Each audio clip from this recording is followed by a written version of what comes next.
바벨론 포로 생활에서 약속의 땅 예루살렘으로 다시 돌아온 유다 백성은 힘겨운 정착 과정을 거칩니다. 어렵게 시작한 성전 재건축도 방해하는 무리들 때문에 어려움을 겪게 되고 중단되게 됩니다.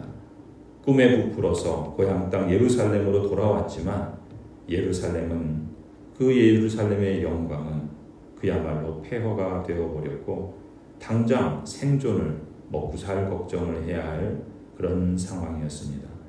그들은 여전히 모든 민족에게 저주받는 사람의 표본과 같았던 것이죠. 어찌 보면 당연한 귀결입니다. 선지자들을 여러 보내서 거듭해서 하나님의 말씀을 전하고 그 말씀을 들어도 아예 귀를 닫아버리고 순종하지 않았던 하나님의 백성들, 그들이었기 때문에 그렇죠. 사실 말이 안 됩니다. 하나님의 백성이라는 말 자체가 하나님을 주인으로 인정하는 백성이라는 뜻에서 붙여주신 호칭인데 정작 그 하나님의 말을 듣고도 흘려버리고 하나님의 뜻에는 안중이 없으며 그저 막연하게 다 알아서 축복해 주시겠지라고 하면서 순종하지 않았으니 하나님의 백성이라는 말 자체가 무색할 지경이었습니다. 그럼에도 불구하고 하나님께서 택하신 언약 백성을 향한 사랑은 변함이 없으시죠. 그것이 바로 하나님께서 맺어주신 언약 때문이었습니다. 하나님은 순종하지도 않고 삶의 변화도 없는 이스라엘 언약 백성들을 바벨론의 포로로 보내셨지만 하나님의 마음은 변하지 않았습니다. 하나님의 마음까지 변한 것은 아니었던 것이죠.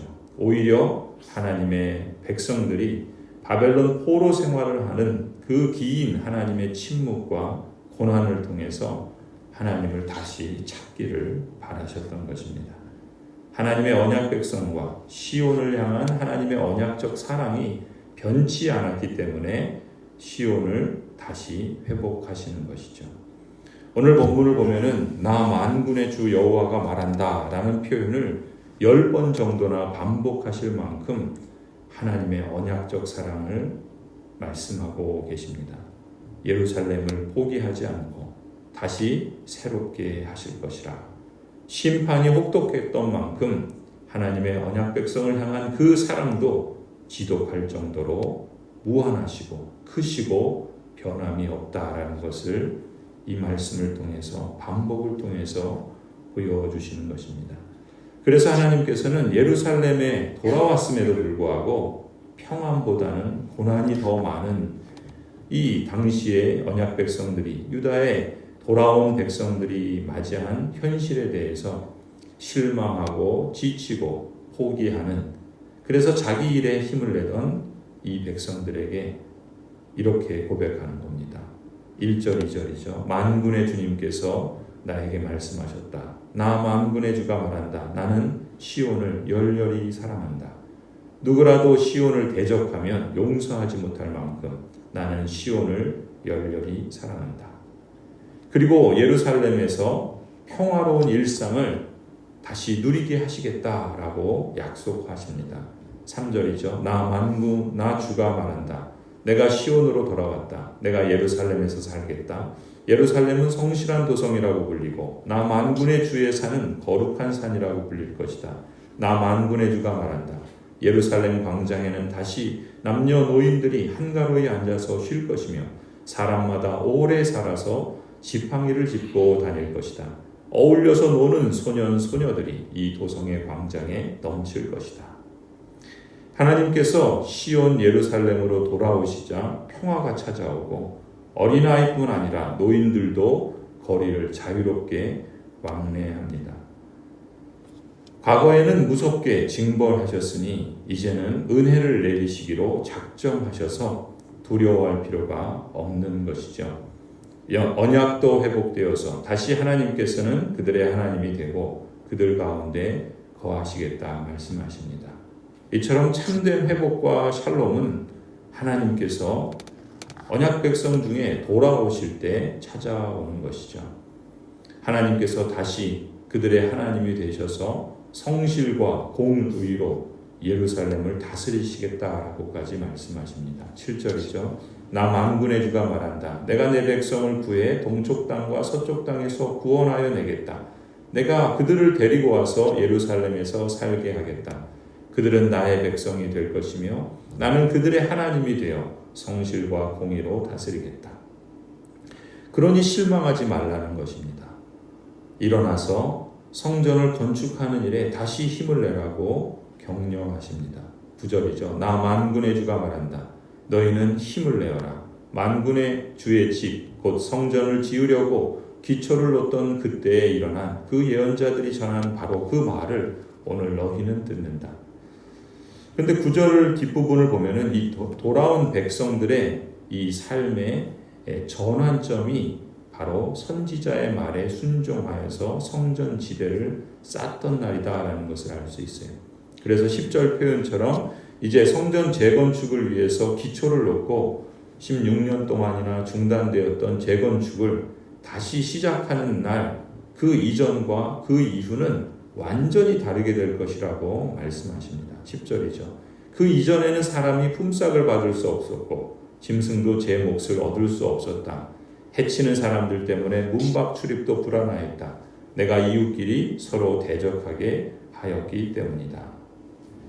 이 날이 바로 하나님의 언약 백성들이 비로소 하나님의 말씀을 마음으로 받고 몸을 움직여서 순종하며 실천할 때였기 때문입니다. 처음 예루살렘으로 돌아왔을 때 하나님의 성전을 먼저 짓겠다고 순종할 때의 마음, 그 마음을 다시금 새롭게 하는 때였던 것이죠.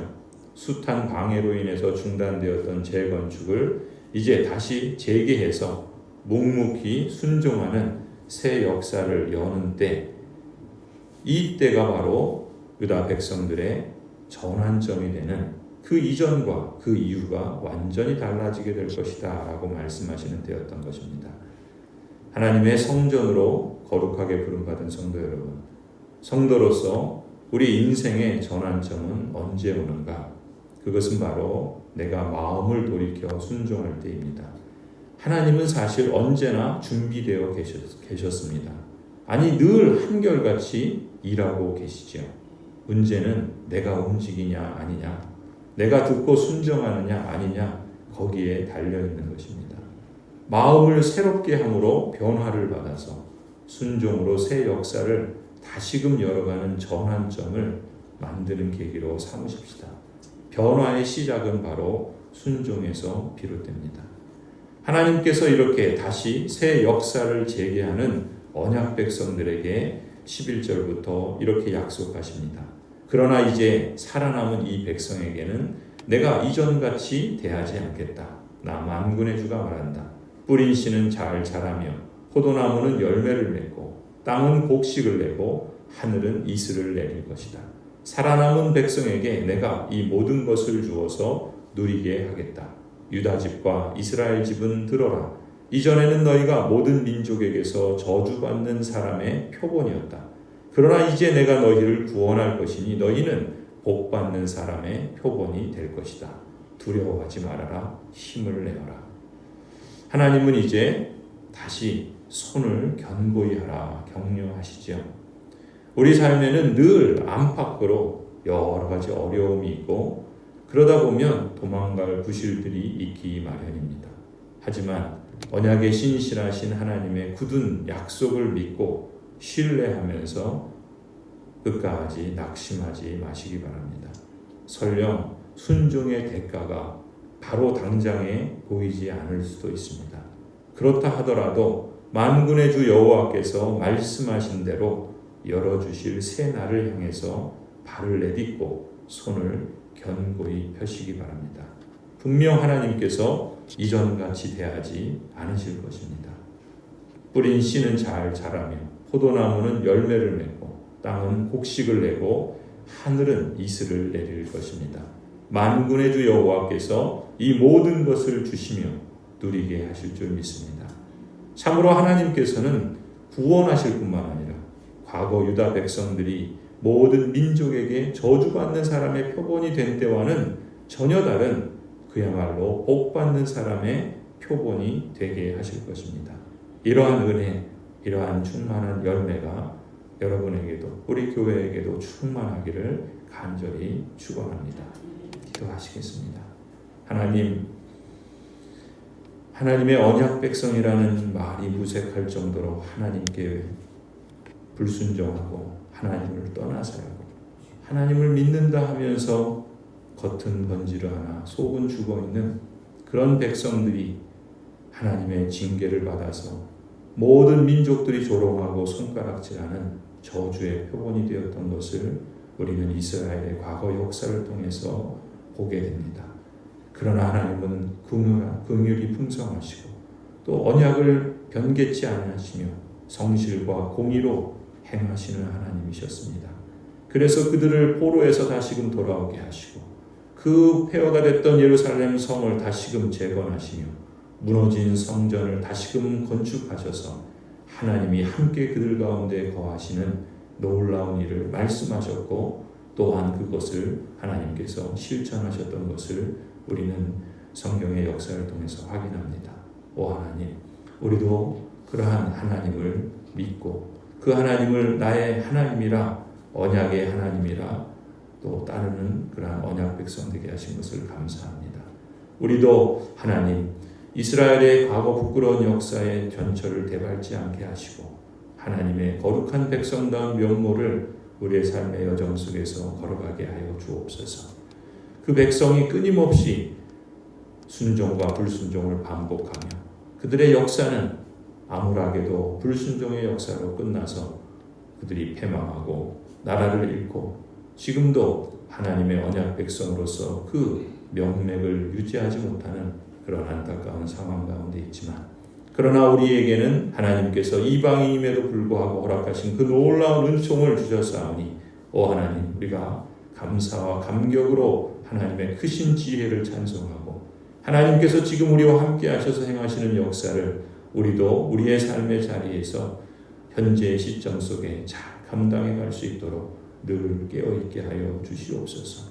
우리 모든 성도들과 우리 교회가 이러한 하나님의 은혜의 역사를 보게 하여 주시고 그 말씀을 들을 때마다 그 삶의 그 말씀을 따라서 자신의 삶을 해석하고 또 하나님의 능력을 힘입어서 능히 감당할 수 있도록 기도하며 또 시시때때로 하나님을 의존하고 신뢰하며 풍성한 열매를 맺어가는 복된 삶, 참으로 복된 민족의 표본으로서 세워질 수 있도록 늘 이끌어 주시옵소서.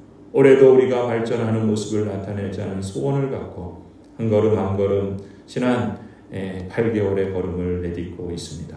오 하나님, 2025년도 곧 끝날 그 마지막이 있다는 것을 우리가 아는 것처럼 하나님, 그러한 사실이 우리에게는 하루하루 참 의미 있는 그러한 시간들로 이어지게 하여 주옵소서. 그래서 올해 끝나는 그 마지막에 지난 한 해를 돌아볼 때 하나님이 이렇게 하셨구나, 하나님의 그거 위대하심을 증거하고 찬송하며 때로 겪었던 수많은 아픔과 고통 속에서도 하나님께서 우리의 순종과 기도를 통하여 어떻게 일하셨는지를 찬송하고 간증할 수 있는 그러한 한 해로 마감할 수 있도록 역사하여 주옵소서.